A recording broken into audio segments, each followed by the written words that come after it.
These old red bricks have stood for more than a century. Famous civil rights leaders have passed through the doors. Light still shines through the stained glass, but things are very different inside the walls here at St. Paul's African Methodist Episcopal Church. You grew up going to this church. What was it like for you then?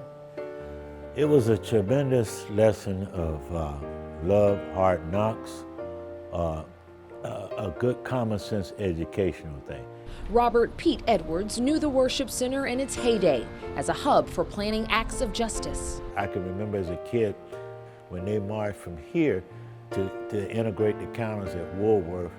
Inspiration for Tampa's well-known sit-in protest began at St. Paul's. The pulpit has seen the likes of national leaders such as Dr. Martin Luther King Jr., Rosa Parks, Jesse Jackson, and Thurgood Marshall.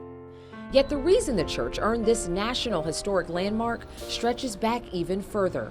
So after the emancipation of Tampans, which was May 6, 1864, there was almost like an offloading of black people here in this area, just northeast of downtown, which was called the Scrub. It was the earliest black community here in Tampa. Historian Ashley Murrow explained how a former slave hiked 50 miles to found the church here in 1870, and the congregation finished construction on the building that stands today in 1913. Through the 20th century, churches were a pillar in the black community, and St. Paul's was a definitive space in this region of Florida. Just this morning, actually, I was looking through some newspaper articles and I saw that Dr. Mary McLeod Bethune actually came here in 1945, and she was speaking to the congregation about what she saw for the black community here in Tampa, because she did come here quite a lot. And it just served as a hub and a space for people to come and congregate and feel encouraged in worship.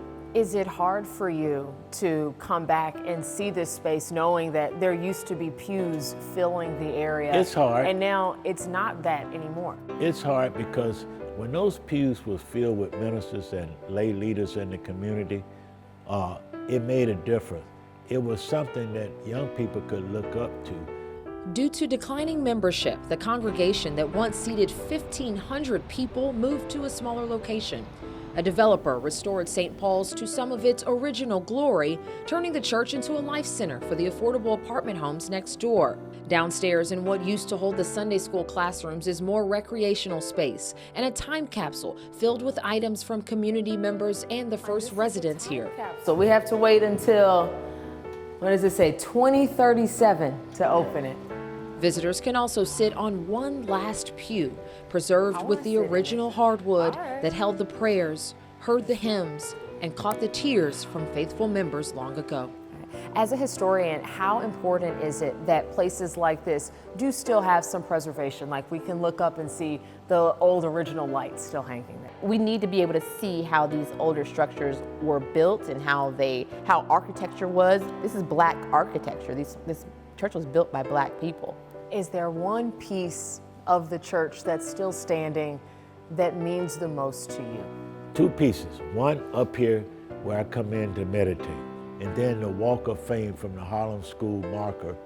Pete lives next door, and as he showed me the breezeway between the two spaces that means so much to him, the names of black Tampa leaders that paved the way for a new generation of success lined that path. Humbly positioned, I found one reading Robert Pete Edwards. Institutions like St. Paul, we have to tell the story, the hard, pain story of what we went through. A story that he says it's time for a new generation to keep writing.